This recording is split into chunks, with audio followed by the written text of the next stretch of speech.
चलिए सब कर देखिए आपसे शोर होने बोल रहा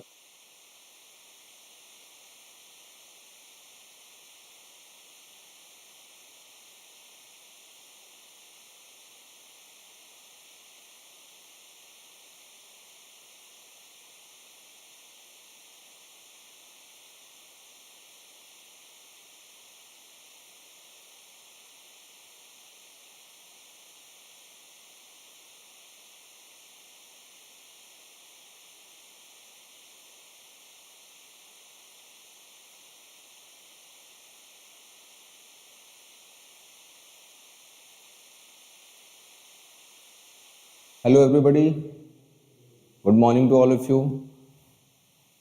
मैं मोहम्मद इमरान खान आप सभी लोगों का विद्या गुरुकुल प्लेटफॉर्म पर स्वागत करता हूं।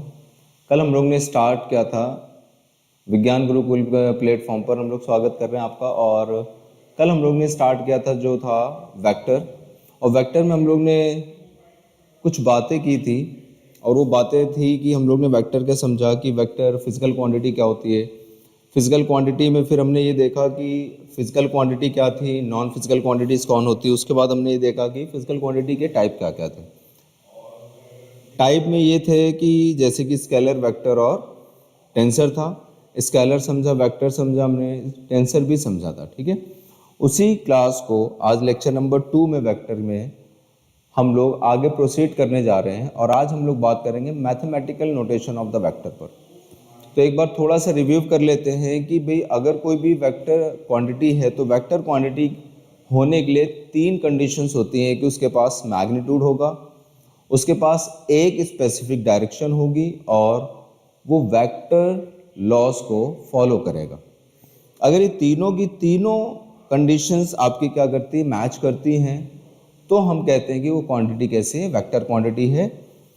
तो डायरेक्शन, मैग्नीट्यूड तो होगा ही होगा, मैग्नीट्यूड स्पेसिफिक डायरेक्शन, और लास्ट में है आपका सबसे इंपॉर्टेंट चीज कि वेक्टर लॉ ऑफ एडिशन को फॉलो करना चाहिए। ठीक है, तो उसी के आगे आज हम लोग प्रोसीड करने जा रहे हैं। और सबसे पहले बात करेंगे लोग mathematical notation of a vector. तो सबसे पहले सिंपल सी चीज अगर मैं आपको बता दूं कि कोई भी अगर वेक्टर है, कोई भी अगर वेक्टर है तो vector is always represented by, always represented by, always represented by a line segment, a line segment with arrowhead, with arrowhead, with arrowhead। मतलब वेक्टर जब भी बनाया जाएगा, रिप्रेजेंटेशन मतलब है बनाने का तरीका है, कि वेक्टर जब भी बनाया जाएगा तो वेक्टर बनाया जाता है हमेशा एक स्ट्रेट लाइन से, एरो हेड स्ट्रेट लाइन से। एक एरो हेड होगा और स्ट्रेट लाइन होगा। तो जैसे यहाँ पर एक मैंने एक एरो हेड बना रखा है, स्ट्रेट लाइन बना रखी, तो एक तरह से वेक्टर का रिप्रेजेंटेशन है। एक तरह से वेक्टर का क्या है, रिप्रेजेंटेशन है। और ये एक मैंने वेक्टर बना रखा है। तो पहले आप समझें कि वेक्टर को हम लोग रिप्रेजेंट करते हैं हमेशा एक सीधी लाइन से, हमेशा एक सीधी लाइन से एरो हेड के साथ। ठीक है, पहली तो बात ये समझ में आई। दूसरी इंपॉर्टेंट चीज कि हम लोग ने कल बात करी थी, वेक्टर एक ऐसी क्वांटिटी जिसके पास मैग्नीट्यूड और डायरेक्शन दोनों होती हैं और एक स्पेसिफिक डायरेक्शन होती है। ठीक है, तो इसका मतलब अगर कोई भी क्वांटिटी वेक्टर क्वांटिटी है तो उसके पास मैग्नीट्यूड होगा और डायरेक्शन भी होगी। ठीक है, अब ध्यान से सुनिए, चूंकि वेक्टर को हम एक स्ट्रेट लाइन एरो हेड के साथ रिप्रेजेंट करते हैं, तो इस स्ट्रेट लाइन की अपनी बेटा एक लेंथ भी होगी और अपनी इसका एक एरो हेड भी होगा, है ना। तो जो भी वेक्टर है जिसके पास मैग्नीट्यूड होता है और डायरेक्शन होती है, तो जो मैग्नीट्यूड होता है बच्चों, ये वेक्टर का magnitude is the length of the, length of the vector. मतलब ये जो वेक्टर मैंने बनाया है ब्लू कलर का, तो अगर इसकी आप लेंथ मेजर कर लें तो ये जो लेंथ होगी वो उसके मैग्नीट्यूड को रिप्रेजेंट करता है। इसका मतलब क्या हुआ कि length of the vector is the magnitude of a vector. ठीक है, जबकि उसकी जो डायरेक्शन है बच्चों ये, तो जो डायरेक्शन है वो एरो हेड से बताते हैं। Direction is represented by the arrow head. इसका मतलब साफ है कि अगर यहां पर एक वेक्टर बना रखा है मैंने, यहां पर अगर ये वेक्टर है तो ये वेक्टर मान लो कोई ओपी वेक्टर है, ये कोई वेक्टर ओपी है। इस वेक्टर की अपनी ये जो लेंथ है ये इसका क्या कहलाएगा, magnitude. Length of the vector is the magnitude, और ये जो इसका एरो हेड है इसकी डायरेक्शन को रिप्रेजेंट कर रहा है। इसका मतलब ये इतना बड़ा मैग्नीट्यूड का एक वेक्टर है जिसकी डायरेक्शन एक पर्टिकुलर एक्स डायरेक्शन में, ठीक है। तो सिंपल सा vector is always represented by a straight line segment with a arrow head, जहां पर लाइन सेगमेंट की लेंथ उस वेक्टर की मैग्नीट्यूड को रिप्रेजेंट करता है और उसकी जो एरो हेड है वो उसकी डायरेक्शन को रिप्रेजेंट करता है, ठीक है। अच्छा, वेक्टर के नाम पर बहुत सारी क्वांटिटीज हैं, जैसे वेक्टर के एग्जांपल क्या थे आपके, जैसे वेलोसिटी, फोर्स, मोमेंटम, ये सब आपकी वेक्टर क्वांटिटीज थी। तो अगर मैं एक एग्जांपल के तौर पर लिखूं तो इसका एक एग्जांपल था हमारा वेलोसिटी या फिर फोर्स, ऐसे बहुत सारे हो सकते हैं। अब ये जितने भी वेक्टर क्वांटिटीज होती हैं जिनको आप एग्जांपल के नाम से जानते हैं वेक्टर क्वांटिटीज को, इन वेक्टर क्वांटिटीज को हमेशा स्ट्रेट लाइन से रिप्रेजेंट किया जाएगा। अगर मुझे वेलोसिटी को रिप्रेजेंट करना है तो भी मैं ऐसे ही रिप्रेजेंट करूंगा और मैं लिखूंगा इसको वेलोसिटी v। वेलोसिटी v और मैंने लिखा है 3 मीटर पर सेकेंड, है ना, 3 मीटर पर सेकेंड इन x डायरेक्शन, ऐसे समझो, इन x डायरेक्शन। तो ये मैग्नीट्यूड है इसका और ये डायरेक्शन है। या ऐसे बोलो कि मुझे ऐसे कोई क्वांटिटी रिप्रेजेंट करनी है, तो ये वेलोसिटी है 3 मीटर पर सेकेंड इन x डायरेक्शन, तो आप क्या बोलेंगे, जो 3 मीटर है पर सेकेंड है ये इसका मैग्नीट्यूड है और ये जो है इसकी डायरेक्शन है। इसका मतलब ये जो आपने बनाया ये वेलोसिटी वेक्टर बनेगा, इसका मतलब यहां से यहां तक ये इसका मैग्नीट्यूड है, that is 3 metre per second. इसीलिए बोला जाता है कि जब हम वेक्टर को बनाते हैं तो वेक्टर की जो लेंथ होती है वो उसका मैग्नीट्यूड होती है और वो असल में उतने टाइम यूनिट्स होती है, ठीक है ना, ओके, ठीक है, उतनी है आपके टाइम्स ये 3 मीटर पर सेकेंड। इसी तरह से अगर आप फोर्स रिप्रेजेंट करेंगे, अगर आप फोर्स बनाना चाहते हैं, मान लो कोई फोर्स है 20 न्यूटन का, तो 20 न्यूटन इज द मैग्नीट्यूड, तो यहां से यहां तक का ये जो लेंथ है ये क्या बताएगा, इसके 20 न्यूटन का मैग्नीट्यूड रिप्रेजेंट करेगा, ठीक है ना। तो जो वेक्टर क्वांटिटी होती है, vector is always represented by straight line with arrow head, और ये स्ट्रेट लाइन का जो लेंथ होती है इसके मैग्नीट्यूड को रिप्रेजेंट करता है, ठीक है, और ये जो इसका एरो हेड है उसकी डायरेक्शन को रिप्रेजेंट करता है, ठीक है। यहां तक बात समझ में आ गई। अब आते हैं, बात करते हैं बच्चों जो मैथमेटिकल एक्सप्रेशन पर हम बात करने जा रहे थे, यहां तक आपको बात समझ में आ गई होगी। आगे और मैं बता देता हूं कि आगे चल के यही डायरेक्शन को हम लोग आगे चल के इसी डायरेक्शन को हम लोग यूनिट वेक्टर से जानेंगे। अब धीरे धीरे इसको समझेंगे, फिलहाल तो आप इतना समझो कि जो यहाँ पे समझाया गया, ठीक है। अब हम मैथमेटिकल नोटेशन पे बात करने जा रहे हैं वेक्टर की, तो अब उसको समझो। मान लीजिए आपके पास यहाँ पर कोई x और y कोऑर्डिनेट सिस्टम बना है, हमारा x और y कोऑर्डिनेट सिस्टम है, this is your x and this is your y, ठीक है। और मान लो यहाँ पर मैंने कोई एक वेक्टर बनाया है, मान लो यहाँ पर मैंने कोई एक वेक्टर बनाया है और वेक्टर है ये, ठीक है, दिस इज योर वेक्टर, ठीक, चलो मैं सही से बना दूं, दिस इज योर वेक्टर, एक ही वेक्टर बनाया है और इस वेक्टर का नाम है मान लो कोई ओपी वेक्टर, ओपी वेक्टर, ठीक है। तो vector is always represented by straight line with arrow head. तो आपको बात समझ में आ गई कि इसकी जो लेंथ होगी बेटा, यहां से ये यहां तक ये जो इसका लेंथ होगा ये वेक्टर का क्या कहलाएगा, मैग्नीट्यूड कहलाएगा, और ये जो है इसकी पर्टिकुलर डायरेक्शन को रिप्रेजेंट कर रहा है, ये इसकी क्या हो जाएगी, डायरेक्शन हो जाएगी, जिधर एरो हेड होता है। कैसे डायरेक्शन निकालते होंगे, कैसे मैग्नीट्यूड निकालते होंगे, वो सब जो हम लोग अभी समझेंगे। फिलहाल जितनी बातें यहां पे समझनी वो समझो, ठीक है। फॉर अ टाइम बीइंग मान लो इसके पास, इसके बेटा मान लो कोऑर्डिनेट जो है वो 2,1 कोऑर्डिनेट है, इस पॉइंट के जो कोऑर्डिनेट है 2,1 है, ठीक है। तो इस वेक्टर को मैथमेटिकली कैसे लिखा जाएगा वो समझो। फिर से रिपीट कर रहा हूं, एक वेक्टर है OP, ठीक है, और पॉइंट P का जो कोऑर्डिनेट्स है वो 2,1 है, तो एक वेक्टर है, दैट इज OP वेक्टर, ठीक। दूसरी इंपॉर्टेंट चीज, it is always represented by a line segment with arrow head, ठीक। तो अब इस OP वेक्टर को लिखेंगे कैसे वो समझो। तो अब अगर ये OP है तो बच्चों ये OP अगर आपने केवल लिखा तो ये OP समझ में नहीं आएगा क्या है, तो क्योंकि ये ओपी एक वेक्टर है तो इसके ऊपर आपको एक एरो हेड लगाना पड़ता है और इसको बोलेंगे हम ओपी वेक्टर। इस तरह से इसको लिखते हैं हम। तो इसका मतलब लिखना है, अगर मुझे लिखना है तो मैं कैसे लिखूंगा? अब मैं इसको लिख सकता हूं OP vector and this OP vector can be written as 2i cap plus 1 j cap. अब आप कहेंगे सर ये क्या लिख दिया आपने? अब इसको अब धीरे धीरे समझो, इसको अब समझो अच्छे से वो क्या कह रहा है। देखो ये जो ओपी वेक्टर है इसको मैंने कैसे लिखा, जब इसके कोऑर्डिनेट्स पता थे। अच्छा ये भी आपको पता है कि ये क्योंकि ओरिजिन है तो इसके कोऑर्डिनेट्स क्या है? 0,0 है, 0,0, ठीक है। और इस ओपी वेक्टर को मैंने लिखा है 2i cap plus 1 j cap, जहां पर 2 और 1 तो पता चल रहा है कोऑर्डिनेट्स है, i और j क्या है वो समझो। यहां पर i एंड j, चलो इंडिविजुअल लिखो। i कैप जो है बेटा वो हमारा आपका यूनिट वेक्टर है, यूनिट वेक्टर इन x डायरेक्शन। यहां पर j कैप जो है वो है यूनिट वेक्टर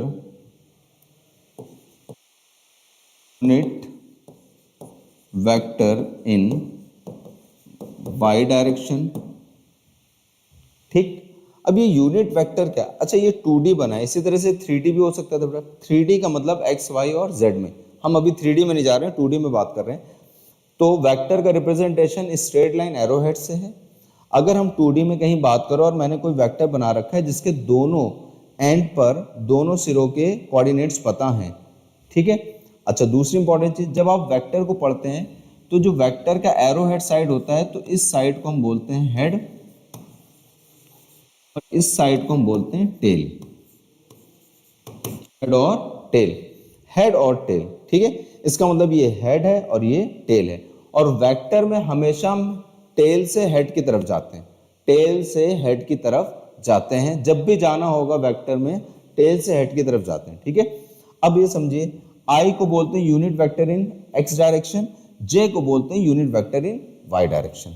अब ये यूनिट वेक्टर्स क्या हैं ये बहुत डिटेल में आप पढ़ेंगे, लेकिन फिलहाल थोड़ा सा समझने की चीज़ है वो समझिए कि अगर मुझे टेल से हेड की तरफ जाना है, अगर मुझे टेल से हेड की तरफ जाना है मतलब इस वेक्टर को कवर करना है, तो बताओ मुझे एक्स में कितना जाना होगा, क्योंकि ये कोऑर्डिनेट है 2,1।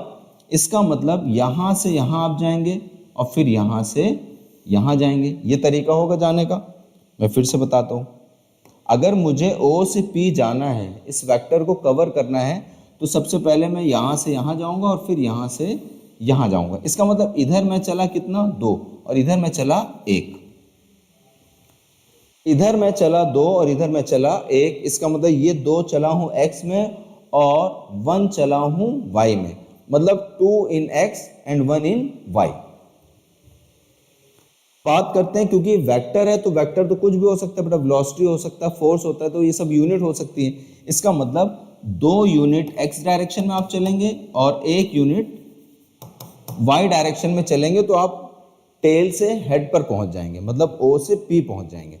इसका क्या मतलब हुआ कि किसी भी वेक्टर के टेल से हेड तक पहुंचने में x में कितना चला, y में कितना चला और z में कितना चला, उससे हम वेक्टर का मैथमेटिकल एक्सप्रेशन लिखते हैं। इसका मतलब मैं इसको लिखूंगा 2i cap, 2i cap, i cap का मतलब यूनिट वेक्टर इन x डायरेक्शन, एक कदम x की तरफ, j मतलब यूनिट वेक्टर इन y डायरेक्शन, एक कदम y की तरफ, ठीक है।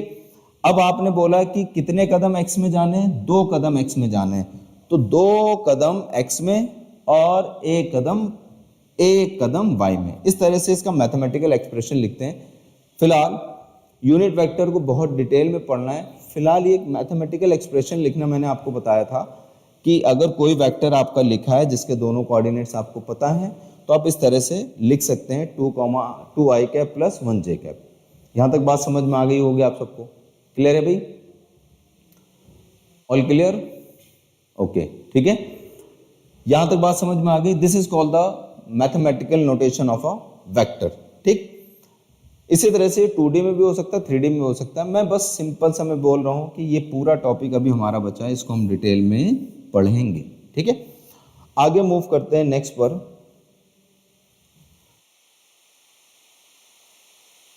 ठीक है, translation and rotation of a vector. अब ये समझिएगा अच्छे से,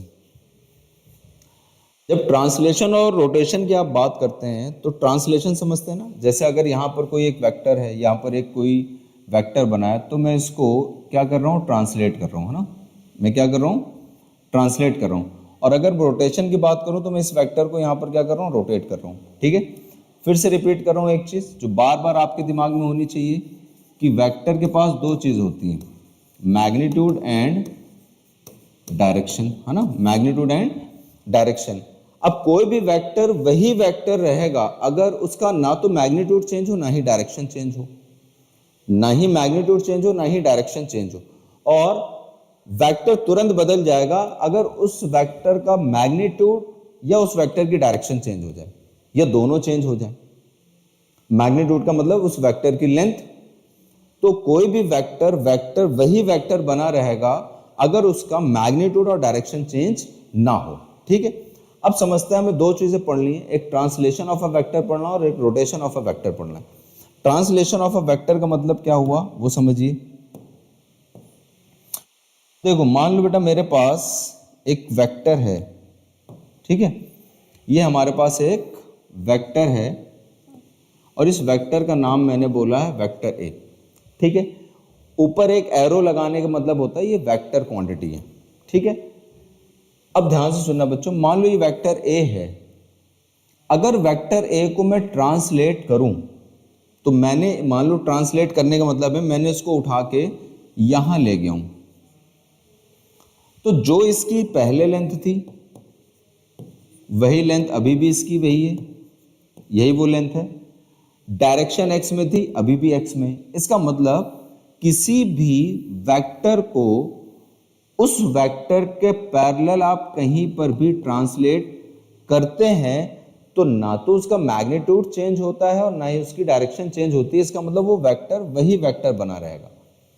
इसका मतलब मैं इस वेक्टर को यहां ट्रांसलेट कर सकता हूं, मैं यहां ट्रांसलेट कर सकता हूं, बशर्ते ये कंडीशन है कि जो ट्रांसलेशन होना चाहिए वेक्टर का वो उस वेक्टर के पैरेलल होना चाहिए।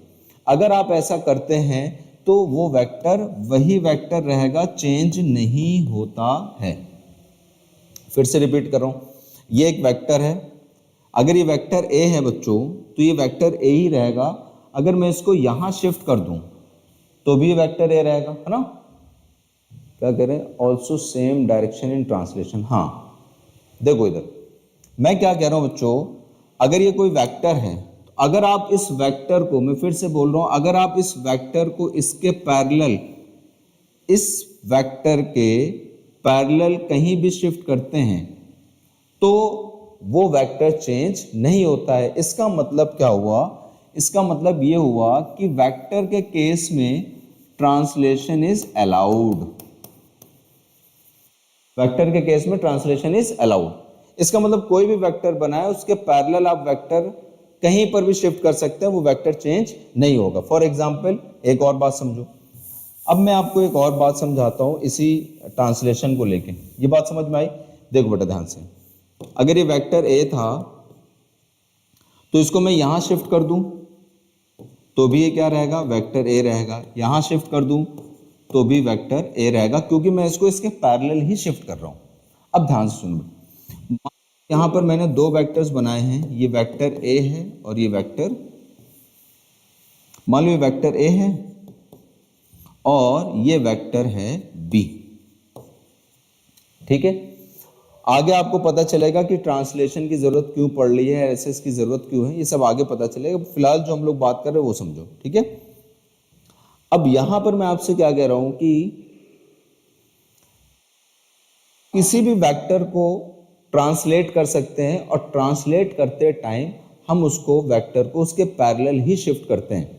अगर आप ऐसा करते हैं तो कोई भी वेक्टर आपका चेंज नहीं होगा, वो वेक्टर वही रहेगा। इसका मतलब अगर ये वेक्टर कोई बी है बच्चों, जिसको मैंने रेड कलर से दिखाया है, और एक वाइट वाला वेक्टर है, वेक्टर है, तो मैं इस बी को शिफ्ट कर सकता हूं। तो मैं जब इस बी को शिफ्ट करूंगा तो मैं इसको यहां पर शिफ्ट करता हूं अगर, तो ये वेक्टर अभी भी क्या रहेगा, वेक्टर बी ही रहेगा। तो मैं इस वेक्टर को ऐसे भी बना सकता हूं, मैं इस वेक्टर को यहां पर भी बना सकता हूं, अभी भी ये बी रहेगा, और ये फ्रीडम है आपको शिफ्ट करने की, यहां तक कि आप यहां पर भी इसको बना सकते हैं, ये भी आपका वेक्टर बी रहेगा।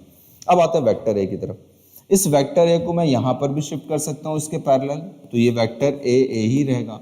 मैं इसको आगे शिफ्ट कर सकता हूं इसके पैरेलल, ये भी ए रहेगा। मैं यहां पर भी शिफ्ट कर सकता हूं। इसका मतलब किसी भी वेक्टर को उसके पैरेलल आप कहीं पर भी क्या कर सकते हैं, शिफ्ट कर सकते हैं।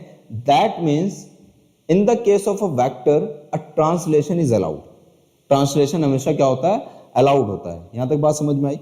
इसका मतलब अगर यहां पर कोई वेक्टर इस तरह बना है, ध्यान से समझते जाएं, अगर ये कोई वेक्टर ए बना है तो आप इसको इसके पैरेलल कहीं भी शिफ्ट कर सकते हैं, ये शिफ्टिंग आपकी अलाउड होगी। तो इसका मतलब ये भी वेक्टर ए ही रहेगा, ये भी वेक्टर ए रहेगा। आप इसको यहां ले जाके यहां शिफ्ट कर दें तो ये भी वेक्टर ए रहेगा। इसका मतलब ट्रांसलेशन हमेशा इसके पैरेलल होना चाहिए, पैरेलल टू इटसेल्फ। क्लियर है यहां तक बात? Translation of a vector is allowed और not allowed? It is completely allowed. किसी भी वेक्टर का आप ट्रांसलेशन कर सकते हैं और ट्रांसलेशन करते टाइम वो वेक्टर चेंज नहीं होता, वो वेक्टर वही का वही बना रहता है। बोलिए यहां तक बात समझ में आ गई? क्लियर है भाई? All clear? ठीक है। हाँ, अब बात करते हैं हम लोग बेटा रोटेशन पर। यहां तो बात समझ में आ गई होगी। चलिए अब बात करते हैं रोटेशन ऑफ अ वेक्टर पर। अगर मैं रोटेशन की बात करता हूं बच्चों, ध्यान से देखो, अगर मैं अब रोटेशन की बात करें, अब हम लोग बात करने जा रहे हैं किसकी, रोटेशन की। तो सिंपल सा आप समझना कि हम लोग क्यों पढ़ रहे हैं, अभी आपको बहुत आसानी समझ में आएगा इसका प्रैक्टिकल मीनिंग क्या है। ठीक है, रोटेशन की अगर मैं बात करूं तो मान लो यहां पर कोई वेक्टर है। मैं फिर से बोल रहा हूं, वेक्टर के पास क्या होता है, मैग्नीट्यूड और डायरेक्शन। एक मैग्नीट्यूड और एक डायरेक्शन है।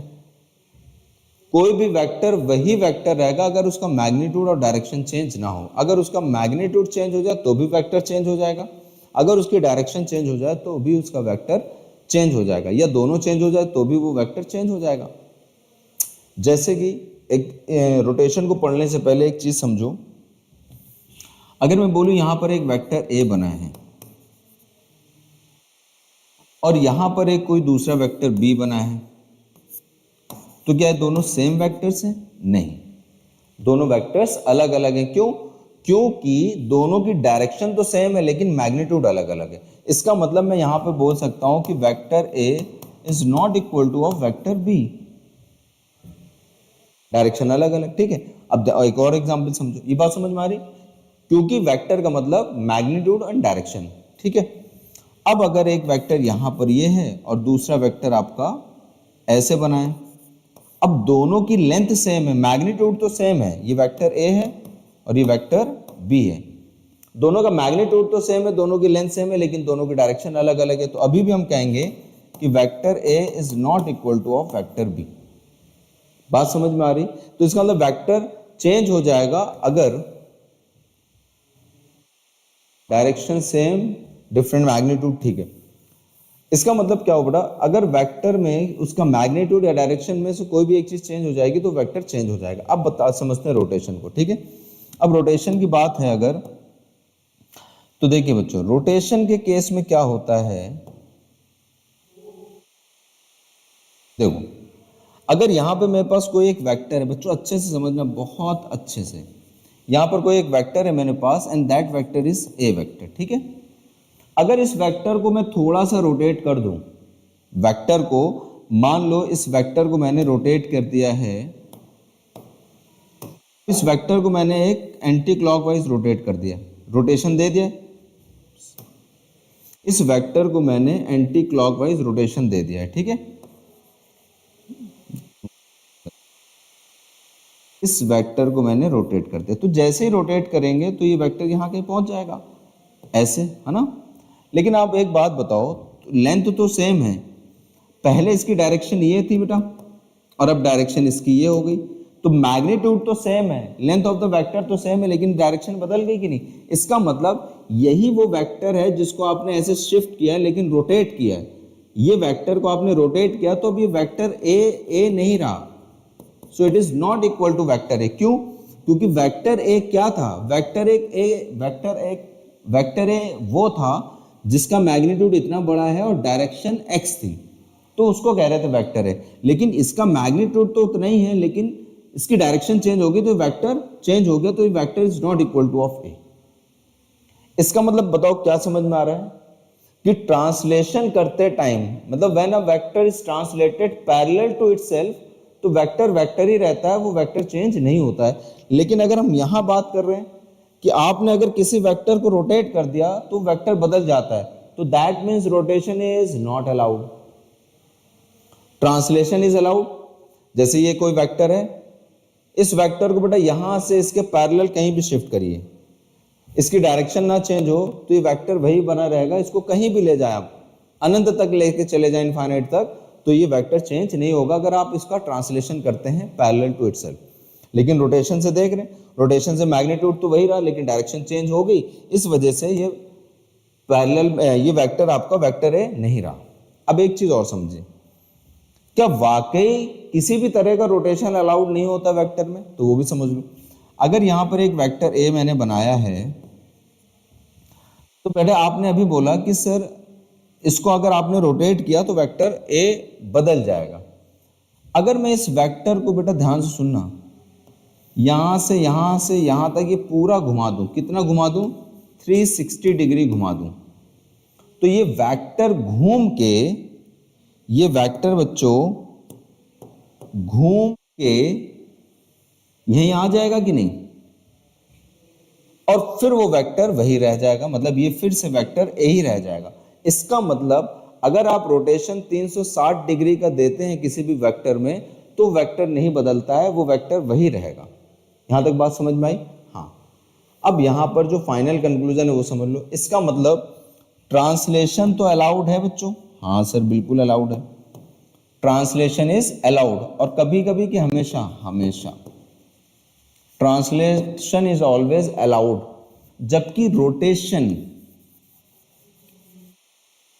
अगर आप 360 डिग्री मतलब 2 पाई के अलावा कोई रोटेशन देते हैं तो वेक्टर चेंज हो जाएगा, और अगर आप 360 डिग्री रोटेट करते हैं तो वेक्टर चेंज नहीं होगा। All clear?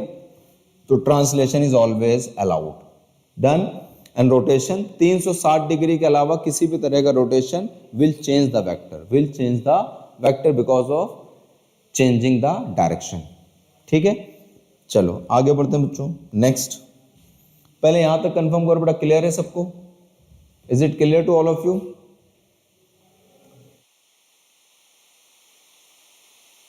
Is it clear to all of you?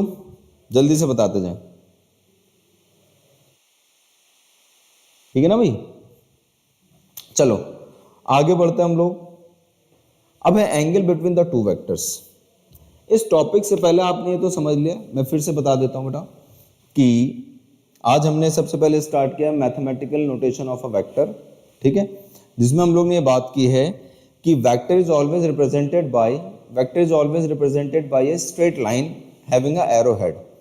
और स्ट्रेट लाइन में वो जो होता है लाइन सेगमेंट, उसकी जो लेंथ होता है उस वेक्टर की मैग्नीट्यूड को बताता है। मैं समझा देता हूँ। मतलब यहाँ पे मैंने दो वेक्टर्स बनाए हैं, वेक्टर ए और ये वेक्टर बी। तो यहाँ पे साफ समझ में आ रहा है कि वेक्टर ए का जो मैग्नीट्यूड है वो वेक्टर ए का, जो वेक्टर बी का मैग्नीट्यूड जो है वो वेक्टर ए के मैग्नीट्यूड से ज़्यादा है, क्योंकि length of a vector is the magnitude of a vector. इसकी लेंथ देखेंगे तो यहाँ से यहाँ तक है, इसकी लेंथ देखेंगे तो यहाँ से यहाँ तक है, तो ये लेंथ छोटी है, ये लेंथ बड़ी है, इसका मतलब इसका मैग्नीट्यूड ज़्यादा है, इसका मैग्नीट्यूड कम है, लेकिन दोनों की डायरेक्शंस क्या है? सेम।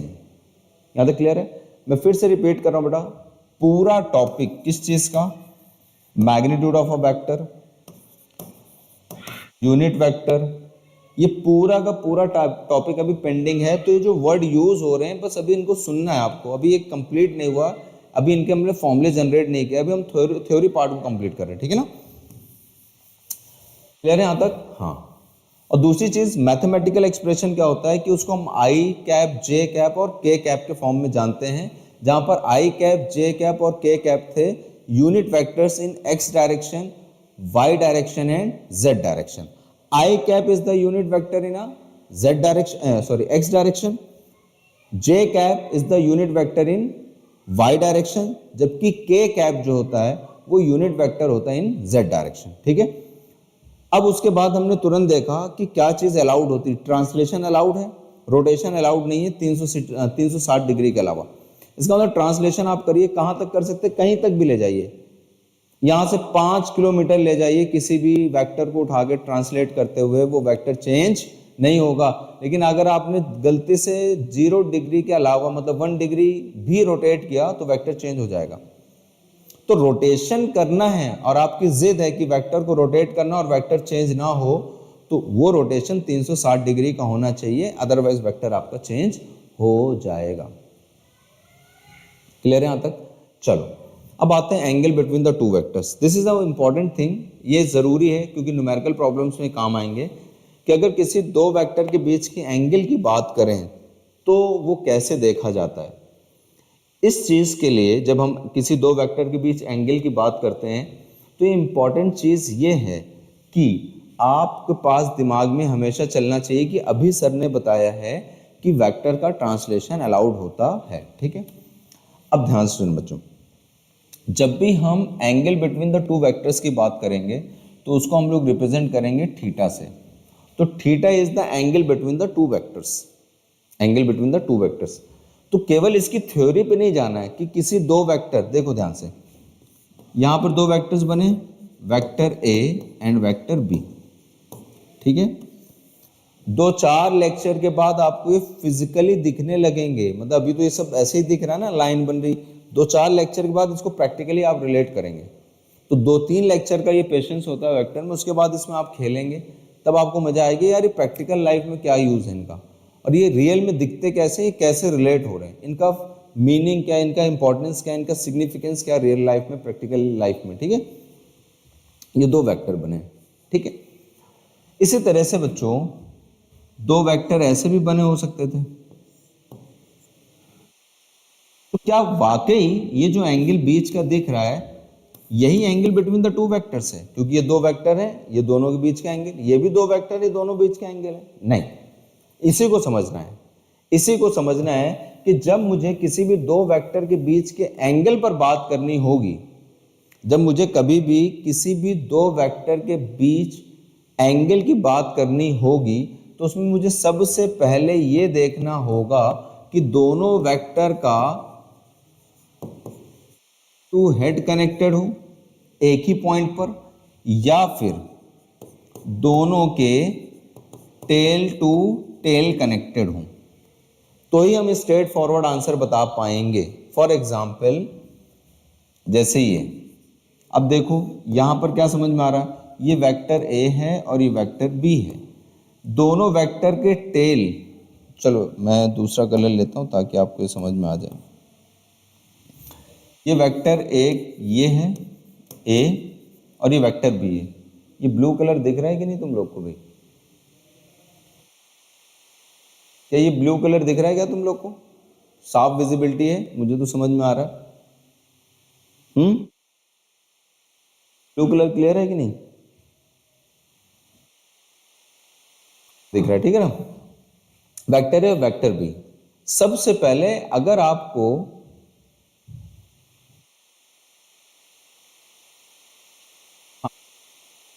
तो वेक्टर के, या तो बेटा देखो दोनों के हेड एक ही जगह हो या दोनों के टेल एक ही पॉइंट पर होंगे तो ही हम डायरेक्ट आंसर देंगे एंगल का, अदरवाइज एंगल का आंसर नहीं देंगे। ठीक है, जैसे इसका भी टेल यहां पर है और इसका भी टेल यहीं पर है, तो हम इसके लिए बोलेंगे हाँ इनके बीच का जो एंगल फॉर्म होगा वो एंगल बिटवीन द वेक्टर कहलाएगा। ठीक है, या फिर ये कहानी ऐसी बनी होती बेटा कि वेक्टर ए है, इसका एरो हेड यहाँ है, और ये वेक्टर बी है, इसका भी एरो इधर ही है, तो भी इनके बीच का angle angle between the two vectors कहलाएगा।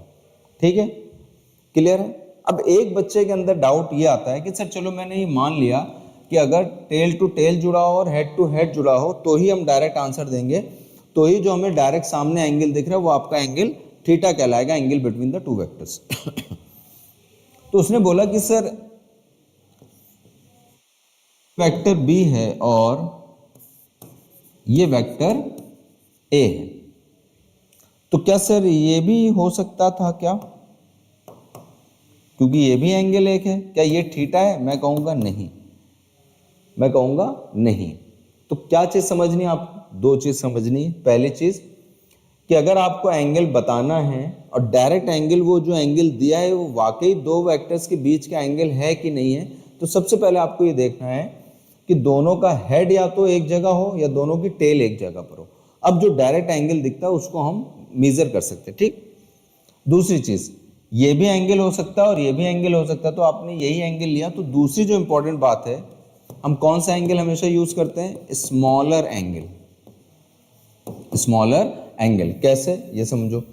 देखो ये है वेक्टर ए और ये है वेक्टर बी। पहले तो बताओ डायरेक्ट आंसर दे सकते हैं कि नहीं? हाँ। क्यों? क्योंकि दोनों के टेल जुड़े हैं या दोनों के हेड जुड़े होते हैं। अब एक बच्चा कह रहा है सर एंगल तो ये भी है और एक एंगल तो ये भी है। फॉर एग्जाम्पल ये 60 डिग्री है तो ये बचा कितना? 300 डिग्री। तो हम किसको एंगल मानेंगे? Angle between the two vectors. तो आप कहेंगे सर पहले तो मेरी पहली कंडीशन फुलफिल होगी तो ही मैं डायरेक्ट देख के आंसर बता पाऊंगा, नहीं तो मुझे कुछ ना कुछ जुगाड़बाजी करनी पड़ेगी। तो डायरेक्ट आंसर दे सकते हैं? आपने बोला हाँ दे सकते हैं। अगर ये 60 डिग्री और 300 है तो बताओ छोटा एंगल कौन सा है? 60 डिग्री। तो आंसर हमारा क्या होगा? ये हमारा थीटा है, ना कि ये थीटा होगा। समझ में आया? तो अगर किसी भी दो वेक्टर के बीच का अगर आपको एंगल देखना है तो सबसे इंपॉर्टेंट चीज क्या है कि दोनों का हेड टू हेड मिला होना चाहिए या दोनों का टेल टू टेल मिला होना चाहिए। अब उनके बाद जो उनके बीच का स्मॉल एंगल बनता है उसको हम बोलते हैं angle between the two vectors. ये बहुत इंपॉर्टेंट है, ये बहुत इंपॉर्टेंट है। मैं फिर से बोल रहा हूँ, जब आप न्यूमेरिकल्स करेंगे ये छोटी छोटी चीजें होती हैं जो बेसिक आपको क्लियर करने हैं, ठीक है। यहां तक बात समझ में आ गई? आ जाओ इस पर कुछ काम करते हैं, कुछ प्रैक्टिस करेंगे तो आपको ये चीजें समझ में आएंगी डायरेक्ट, ठीक है। अब ये एंगल की बात है तो हमें तो समझ में आ गई। तो अब मुझे इतना बताओ सभी लोग, ये दो वेक्टर्स हैं, ठीक है। जल्दी जल्दी हम आंसर्स देखेंगे। ये vector B and this is vector A and this angle is यहाँ पर 60 डिग्री दिया, ठीक है। हमारा क्वेश्चन ये है, क्वेश्चन लिखना है ये कि find the angle between the two vector. ये सिंपल क्वेश्चन क्या है? फाइंड एंगल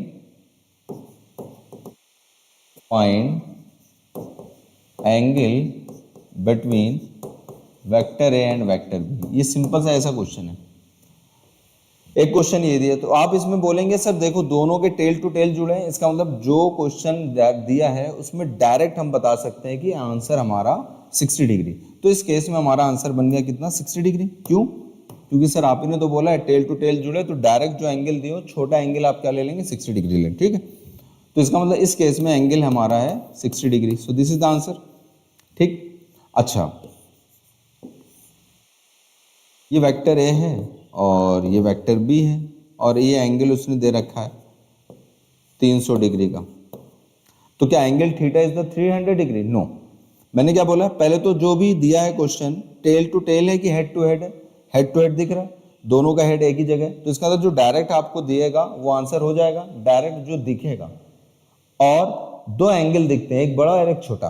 तो एंगल आपको 300 दिया है तो ये रिमेनिंग कितना बचा बेटा? 60 डिग्री। तो एंगल छोटा कौन सा है? 60। तो इसके केस में भी आंसर क्या है?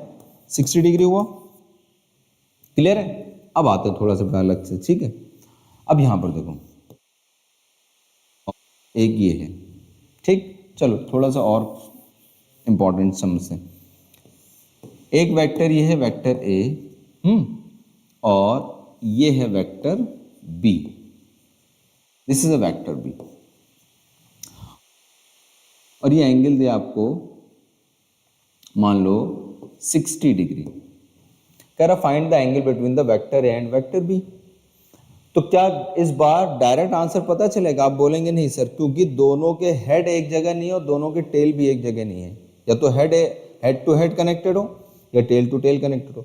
इस बार आप देखेंगे कि वेक्टर ए का टेल वेक्टर बी के हेड के साथ कनेक्टेड है, तो डायरेक्ट आंसर आप नहीं दे पाएंगे। तो क्या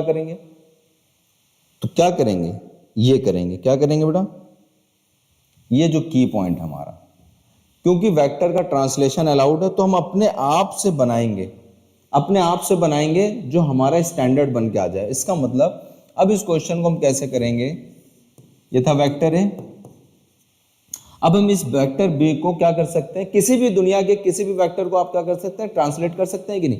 तो मैं इस बी वेक्टर को क्या करूंगा? इसके पैरेलल ट्रांसलेट कर दूंगा। इसका मतलब ये यहां था, ये बी यहां था ना ऐसा, और ये एंगल कितना था बेटा 60 डिग्री। तो मैं क्या कर रहा हूं, इस बी वेक्टर को आगे ट्रांसलेट कर ले रहा हूं। जैसे मैंने इसको आगे ट्रांसलेट किया है ना, जैसे मैंने इसको आगे ट्रांसलेट किया तो ये तो खत्म हो गया यहां से। तो अब केवल ये वेक्टर बी और ए बचा, ये वेक्टर बी और ए बचा, सिंपल है ना।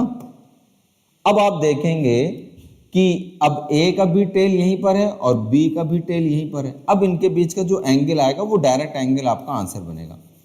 अब आपको मालूम है पूरा एंगल यहां से यहां तक ये 180 डिग्री होता है, ये पूरा एंगल 180 डिग्री। इसका मतलब अगर ये 180 डिग्री है बच्चों तो ये 60 है, तो ये कितना बचा 180 minus 60 and that is 120 degree.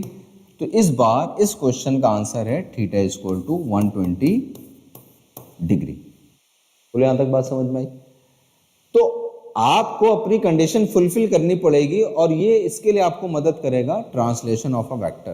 Clear हो रही बातें? बहुत प्रोजेक्टाइल मोशन जब आप पढ़ेंगे बहुत अच्छे अच्छे कॉन्सेप्ट सॉल्व होंगे केवल किससे, ट्रांसलेशन से। ठीक है और आ जाओ, क्या सर हम केवल बी को शिफ्ट कर सकते थे? नहीं, ट्रांसलेशन तो सारे वेक्टर्स के अलाउड है। फिर से देखो इस क्वेश्चन को, अगर ये वेक्टर ए था और ये वेक्टर है बी, है ना,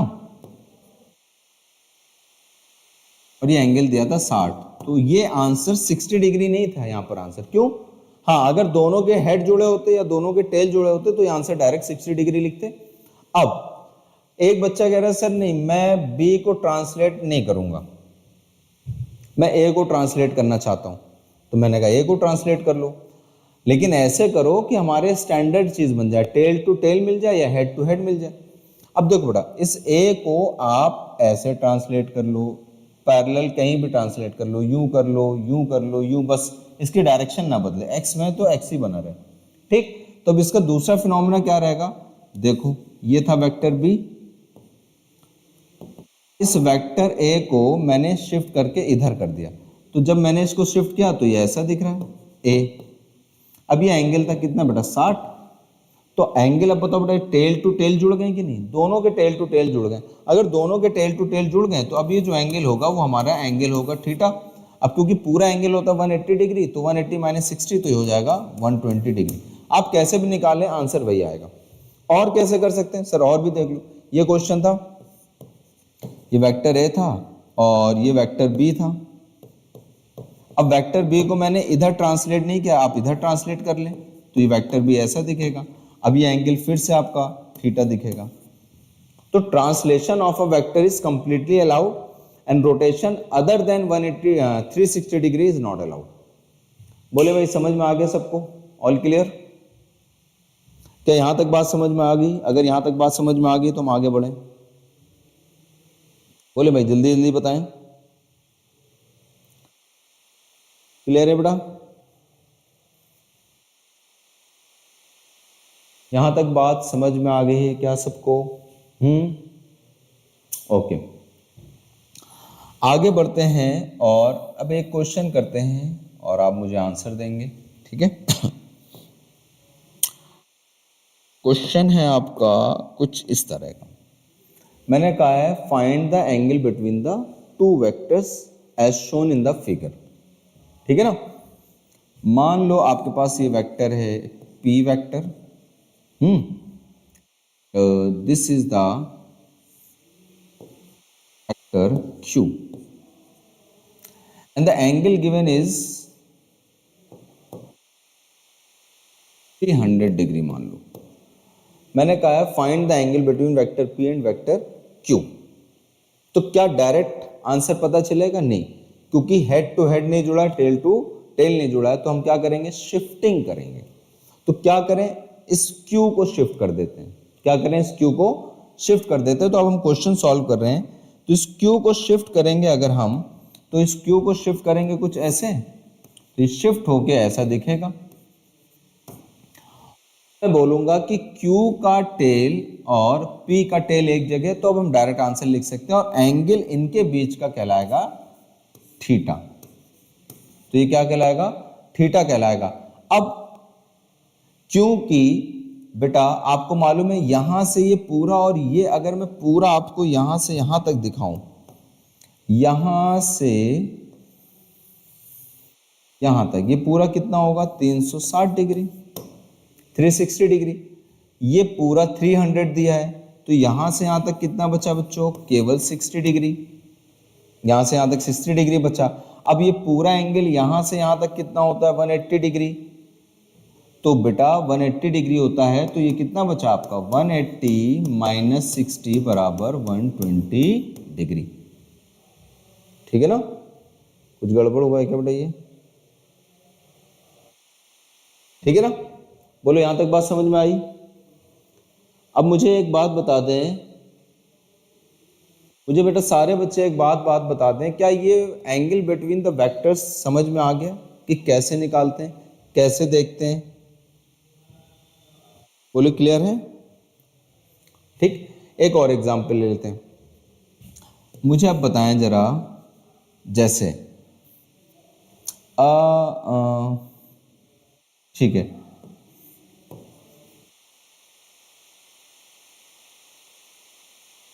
ये एंगल थीटा है और मान लो ये 30 डिग्री है, और ये है वेक्टर बी और ये है वेक्टर ए। कह रहे इन दोनों के बीच का एंगल बताइए, वेक्टर ए और वेक्टर बी के बीच का एंगल फॉर्म करिए, एंगल क्या होगा? तो क्या 30 degree is the answer? No. क्यों सर? पहली चीज तो हेड और टेल अलग अलग है, मतलब दोनों के हेड सेम नहीं जुड़े और दोनों के टेल नहीं, एक का हेड दूसरे के टेल से जुड़ा। तो सबसे पहले हमें इसको अपने स्टैंडर्ड क्वेश्चन में तब्दील करना होगा, और स्टैंडर्ड क्वेश्चन तब्दील करने के लिए क्या करेंगे, हम शिफ्टिंग करेंगे। तो क्या करें, ए को शिफ्ट कर दें। तो जब ए को आपने आगे शिफ्ट किया पैरेलली, तो ये शिफ्ट हो गया। हाँ, तो अब मुझे ये पता चला कि हाँ, जो 30 डिग्री दिया था इस बार डायरेक्ट वो हमारा एंगल थीटा है, and that is 30 degree. This is the angle between the vector A and vector B. Hopefully ये आपको angle between the two vector समझ में आ गया होगा। क्लियर है बच्चों यहां तक? ठीक है, होपफुली ये सारी बातें आपको समझ में आ गई। आगे बढ़ते हैं बच्चों हम लोग नेक्स्ट। ये एंगल बिटवीन द वेक्टर समझ में आ गया। अब आते हैं हम लोग ज्योग्राफिकल डायरेक्शंस पर। ठीक है, अभी सबसे इंपॉर्टेंट क्या है, एंगल बिटवीन द वेक्टर्स हमने देख लिया। अभी हम लोग करने जा रहे हैं ज्योग्राफिकल डायरेक्शंस। ज्योग्राफिकल डायरेक्शंस 4 होती, ईस्ट वेस्ट नॉर्थ साउथ, है ना। सबसे इंपॉर्टेंट चीज जो होती है बेटा, वो जो इंपॉर्टेंट चीज है वो समझो कि ये जो ज्योग्राफिकल डायरेक्शन होती है हमेशा हॉरिजॉन्टल प्लेन पर होती है। कौन से प्लेन पर होती है? हॉरिजॉन्टल प्लेन पर। अब तो ये जो आपने यहां पर मैं दिखा रहा हूं, ये हॉरिजॉन्टल प्लेन पर होता है। सब कैसे होता है वो भी समझो। वो कुछ ऐसा होता है कि ये मान लो आपका हॉरिजॉन्टल प्लेन है, ठीक है, ये क्या है बेटा आपका हॉरिजॉन्टल प्लेन है। ठीक है, एक सेकंड बच्चों ये क्या हॉरिजॉन्टल प्लेन है? तो आपकी जो फर्श है, जमीन है, वो हॉरिजॉन्टल प्लेन है। उस प्लेन पर ये डायरेक्शन दिखती, कौन सी? Geographical direction. अब ये डायरेक्शंस कितनी होती है ज्योग्राफिकल? 3 होती, 4 होती। कौन सा? ये होता है हमारा बेटा ईस्ट, होता है वेस्ट, ये होता है आपका नॉर्थ, और ये होता है साउथ। ये जो डायरेक्शन आपने बनाई है ना बच्चों, ये सब हॉरिजॉन्टल प्लेन पर। इसका मतलब जो आप जैसा देख रहे हैं वैसा नहीं है, ये अप और डाउन नहीं है, ये इस हॉरिजॉन्टल प्लेन पर जो कि ऐसा दिख रहा है। ये है ईस्ट, ये है वेस्ट, ये है नॉर्थ, और ये है साउथ, जिसको मैंने बोर्ड पे ऐसे बना रखा है। तो geographical direction is always on a horizontal plane. ये हमेशा किस पर होगी? हॉरिजॉन्टल डायरेक्शन पर होगी। ठीक है, इसका मतलब अप एंड डाउन जो दिख रहा होगा वो ये दिखेगा, ये हुआ अप और ये होगा डाउन। तो ये अप एंड डाउन नहीं है, ये बात समझ लीजिए अच्छे से, ये सब क्वेश्चंस आते हैं। ठीक है ना। तो ये किस प्लेन पर होता है बेटा? हॉरिजॉन्टल प्लेन पर होता है, जो रियल में ऐसे होता है, बनाया ऐसे जाता है। हाँ, जब आप अपनी कॉपी बनाएंगे ना तो ये ऑटोमेटिकली हॉरिजॉन्टल पे दिखेगा। क्यों? क्योंकि कॉपी आपके पास कुछ ऐसे होगी कॉपी, और कॉपी पे जब आप ये लाइन खींचेंगे तो ऑब्वियसली ये ऐसे ही दिखेंगे। तो कॉपी पे करेक्ट बनता है, बोर्ड पर करेक्ट नहीं है।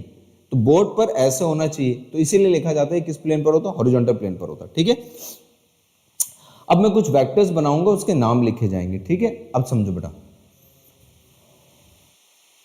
तो geographical direction east west north and south, इनको कैसे करते हैं बेटा कि अगर आप फ्लोर पर, अगर आप किसी फ्लोर पर, आप क्या करें बेटा, किसी फ्लोर पर लेट जाएं, मुंह के बल, मुंह नीचे की तरफ हो, पेट नीचे की तरफ हो, और लेटने के बाद अपने हाथों को खोलें और मुंह नीचे की तरफ हो, तो आपका राइट हैंड साइड जो होता है वो ईस्ट होता है, लेफ्ट हैंड साइड वेस्ट होता है, सर आपका नॉर्थ की तरफ होता है और पैर जो होते हैं वो आपके साउथ की तरफ होते हैं। तो स्विमिंग, तैराक के टाइम पर हेड आपका नॉर्थ बताता है, पैर आपका साउथ बताता है, राइट हैंड आपका ईस्ट बताता है और लेफ्ट हैंड आपका वेस्ट बताता है। यहां तक क्लियर चीज है, ठीक है। अब आ जाओ बच्चों, कुछ वेक्टर्स बनाएंगे, उनके नाम लिखते जाएंगे, ठीक है। देखो सबसे पहले, वेक्टर से पहले बेटा डायरेक्शन देखो, किसको कौन सी डायरेक्शन कहते हैं, ठीक है। अब मैं एक और डायरेक्शन बना रहा हूं और वो डायरेक्शन ये है, देखो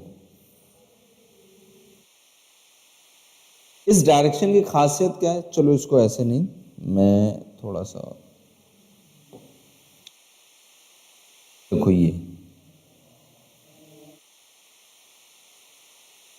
क्या है बेटा, ये जो एंगल है ना, ये एग्जैक्टली 45 डिग्री है।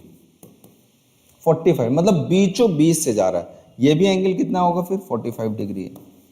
तो पहली चीज तो हॉरिजॉन्टल, ये जो डायरेक्शन दिख रही है इसको बोलते हैं ईस्ट, ये जो आपको वर्टिकल यहाँ पे दिख रही है उसको बोलते हैं नॉर्थ, इसको बोलते हैं वेस्ट, इसको बोलते हैं साउथ। जो इन दोनों के बीचों बीच से जाता है उसको बोलते हैं नॉर्थ ईस्ट, या फिर इसी को ईस्ट नॉर्थ डायरेक्शन बोलते हैं। तो 45 एग्जैक्टली होगा तो नॉर्थ ईस्ट। इसी तरह से बेटा ये इन दोनों के बीचों बीच से जा रहा है तो इसको बोलेंगे वेस्ट साउथ, वेस्ट साउथ या फिर साउथ वेस्ट, ठीक है। क्लियर हुआ रहा है। इसी तरह से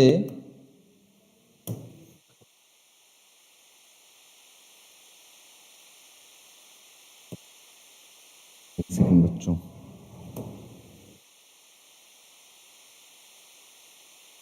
इसी तरह से बच्चों एक लाइन और देखी जाए, कुछ ये भी डायरेक्शन को आपको बताएगा, है ना। ये भी कितने एंगल पे जा रहा है बच्चों, 45 डिग्री पे जा रहा है। तो ये भी अगर हम बोलें कि 45 डिग्री है बच्चों, और ये भी कितना है 45, तो ये भी बीचों बीच से जा रहा है। अगर ये बीचों बीच से जा रहा है, किसके बीच से जा रही है वाली लाइन, ईस्ट और साउथ के बीच, तो इसको बोलते हैं ईस्ट साउथ डायरेक्शन या साउथ ईस्ट डायरेक्शन, ठीक। ये भी इनके बीचों बीच से जा रहा है तो इसको बोलते हैं हम लोग नॉर्थ वेस्ट या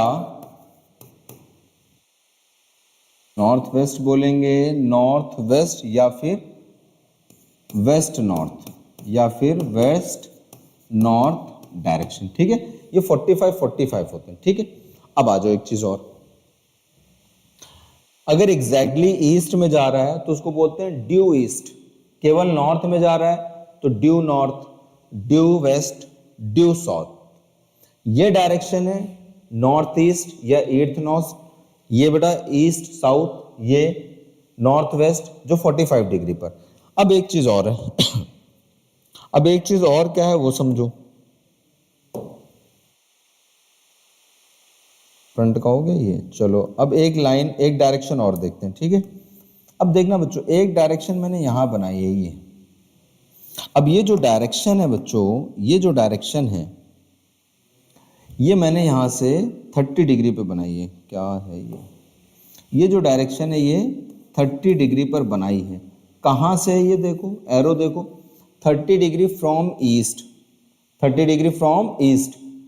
अगर ये 45 होता, बीचों बीच से होता, तो इसको बोलता मैं ईस्ट नॉर्थ डायरेक्शन या नॉर्थ ईस्ट डायरेक्शन। लेकिन ये बीचों बीच में, ये बीचों बीच में है, तो व्हाट डज इट मीन, ये तो इसलिए इसको ईस्ट नॉर्थ बोला या नॉर्थ ईस्ट बोला। लेकिन ये कहां पर है, ये बेटा आपका 30 डिग्री है फ्रॉम ईस्ट। देखो दिख रहा ना, ये ईस्ट से नॉर्थ की तरफ, ईस्ट से नॉर्थ की तरफ 30 डिग्री पर, तो इसको क्या लिखते हैं 30 डिग्री इसको लॉजिकल वे में बता देता हूं। हिंदी में जब बोलते हैं हम लोग तो इसको क्या बोलते हैं कि ईस्ट से नॉर्थ, ईस्ट से नॉर्थ। और इंग्लिश में जब लिखना होता है तो इसको बोलते हैं north of east, north of east, 30 degree north of east. ये सब क्वेश्चन में लैंग्वेज आएंगी तो आपको इससे समझना होगा वो। अच्छा, एक बच्चे ने बोला सर ये 30 डिग्री ईस्ट से है, तो सर ये इधर से देखें तो मैं बोलूंगा 60 डिग्री है। तो सर फिर ये कहां से 60 डिग्री? 60 डिग्री फ्रॉम नॉर्थ, इसका मतलब नॉर्थ से ईस्ट की तरफ। तो इसका दूसरा नाम और लिख सकते हैं हम, तो इसका सेकंड नेम क्या लिख सकते हैं? 60 degree east of north, north से ईस्ट की तरफ। होपफुली यहां तक बात समझ में आ गई होगी। ठीक है, एक डायरेक्शन और बताते हैं जिसका जवाब आप लोग देंगे, और वो है ये। एक डायरेक्शन और बनाते हैं हम लोग। ठीक है, मान लो वो डायरेक्शन हम लोग बना रहे हैं यहां पे, एक ये डायरेक्शन है, और ये जो डायरेक्शन है बेटा ये यहां से मैंने बनाई है, यहां से मैंने बना दिया मान लो 20 डिग्री पर। तो इसको क्या नाम देंगे? This is the 20 degree, this is 20 degree from the east, east से साउथ की तरफ। तो इसको बोलेंगे 20 degree south of east, 20 degree south of east. या फिर आप इसको इधर से मेजर करें, इसका दूसरा नाम भी हो सकता है, क्योंकि 90 डिग्री होता है तो बचा कितना? 70 डिग्री। तो इसको या तो मैं बोल सकता हूं कितना? 70 degree, 70 degree east, 70 degree east of south. Got the point? क्या ये बात समझ में आ गई बेटा आपको? सबको क्लियर है ये चीज? बताते जाएं जल्दी से। क्या ये डायरेक्शंस आपको समझ में आती है क्या? हाँ, ये डायरेक्शन आपको समझ में आ जाती हैं। अब इन्हीं पे वेक्टर बनेंगे। ये डायरेक्शन आपको समझ में आनी चाहिए कि इसको डायरेक्शन को कैसे रिप्रेजेंट करते हैं। So this is called the geographical direction. Clear हो गई होगी सबको, है ना? यहां कहीं कोई डाउट हो तो बताइए मुझे। All clear? ठीक है, तो ये डायरेक्शंस होते हैं बच्चों। ठीक है, अगर जैसे कोई आपसे कहता है एक वेक्टर ड्रॉ करिए, मैं यहां से आपको बता रहा हूं। ठीक है, एक वेक्टर ड्रॉ करिए, एक वेक्टर ड्रॉ करिए, मुझे वेलोसिटी शो करिए, वेलोसिटी ड्यू ईस्ट। तो वेलोसिटी तो वेक्टर क्वांटिटी है, तो ड्यू ईस्ट मतलब ईस्ट की तरफ, तो यहां वो वेलोसिटी ऐसे बना दी जाएगी। समझ में आ रहा है? कहेगा a person is moving, a car is moving with 30 meter per second in east west direction. East west, east west, east west कहां गया बेटा? ईस्ट वेस्ट ये, सॉरी ईस्ट वेस्ट नहीं बेटा, north east. A car is moving with the speed of 30 meter per second in north east direction. तो आप vector ऐसे बना देंगे, क्योंकि वेक्टर की बात हो रही, इसने बोला 30 मीटर पर सेकेंड से किधर? नॉर्थ ईस्ट डायरेक्शन, मतलब 45 डिग्री पर। समझ में आ रही चीजें? तो this is how to deal with the geographical direction. ये जरूरत पड़ेगी जब हम आगे प्रोसीड करेंगे क्वेश्चंस में। यहां तक बात समझ में आ गई सबको? क्लियर है? तो आज के लेक्चर्स की सारी बातें आपको समझ में आ गई होगी। मैं आपको दोबारा से बता देता हूं क्या क्या हमने आज किया। मैथमेटिकल नोटेशन किया है, जहां पर मैंने ये बात की थी कि vector is always represented by a straight line segment with a arrow head. उस लाइन सेगमेंट की जो लेंथ होती है वो वेक्टर का मैग्नीट्यूड कहलाता है, और जो एरो हेड होता है वो उसकी डायरेक्शन को रिप्रेजेंट करता है। दूसरी इंपॉर्टेंट बात मैंने बोली थी, अगर किसी वेक्टर को रिप्रेजेंट कर रहे हैं तो उसका मैथमेटिकल नोटेशन कैसे लिखते हैं? अगर उसके एंड पॉइंट का मतलब एरो हेड के कोऑर्डिनेट्स पता है और दूसरा आपका ओरिजिन पर है, तो उसके ओरिजिन से उसके कोऑर्डिनेट्स की मदद से हम लोग उसके वेक्टर को लिख सकते हैं। जैसे इसका अगर वेक्टर लिखना हो तो क्या लिखेंगे? 2i cap plus j cap, 1j cap, जहां पर i और j कैप क्या थे? यूनिट वेक्टर्स हैं इन x and y direction respectively. ठीक है, मैं फिर से बोल रहा हूं, ये जो चीज मैंने यहां पे बताई है ये डिटेल में पढ़ना है, हम लोग पढ़ेंगे एक लेक्चर के बाद। कल हम लोग कुछ और पढ़ेंगे, टाइप ऑफ वेक्टर्स पढ़ लें तब पढ़ेंगे, ठीक है। तो ये एक ब्रीफ इंट्रोडक्शन था कि हाउ टू राइट इट, जहां पर i and j are the unit vectors in x and y direction. इसी तरह से ये जेड डायरेक्शन के लिए भी एक यूनिट वेक्टर होता है, उसको बोलते हैं हम के कैप। क्या बोलते हैं उसको? के कैप। तो दिस इज योर के कैप, एंड के कैप को बोलते हैं हम लोग यूनिट वेक्टर इन जेड डायरेक्शन, जब हम 3D में बात करेंगे, ठीक है। फिर हमने बात की थी क्या बच्चों? Translation and rotation. आपको मैंने बताया कि ट्रांसलेशन अलाउड होता है, रोटेशन अलाउड नहीं है 360 डिग्री के अलावा। अगर आप रोटेट कर देंगे तो वेक्टर चेंज हो जाएगा, अगर 360 डिग्री के अलावा उसको आप रोटेट करते हैं। फिर हम लोग ने बात की थी बच्चों angle between the two vectors. मैंने बोला इसकी कंडीशन, अगर स्ट्रेट फॉरवर्ड आंसर आपको देना है तो उसकी कंडीशन मैच करिए, क्या टेल टू टेल जुड़ रहा है या हेड टू हेड जुड़ा है कि नहीं। अगर टेल टू टेल या हेड टू हेड जुड़ा है तो डायरेक्ट आप आंसर दे सकते हैं कि जो एंगल दिया गया क्या हमारा डायरेक्ट आंसर है कि नहीं। अगर हेड टू टेल नहीं दिया और हेड टू हेड नहीं दिया और टेल टू टेल कनेक्ट नहीं है तो हम वेक्टर की एक प्रॉपर्टी यूज करेंगे जिसमें हम बोलते हैं ट्रांसलेशन इज अलाउड। तो उसको ट्रांसलेट करके हम अपने अकॉर्डिंग टेल टू टेल या हेड टू हेड का कॉम्बिनेशन बनाते हैं, उसके बाद आंसर निकालते हैं, ठीक है। उसके बाद हमने पढ़ा क्या बच्चों? कुछ क्वेश्चंस करें। फिर लास्ट में हमने पढ़ा ज्योग्राफिकल डायरेक्शंस, और ज्योग्राफिकल डायरेक्शंस में हम लोग ने बात की थी, क्या था भाई? फिर कैसे हो गया सारा?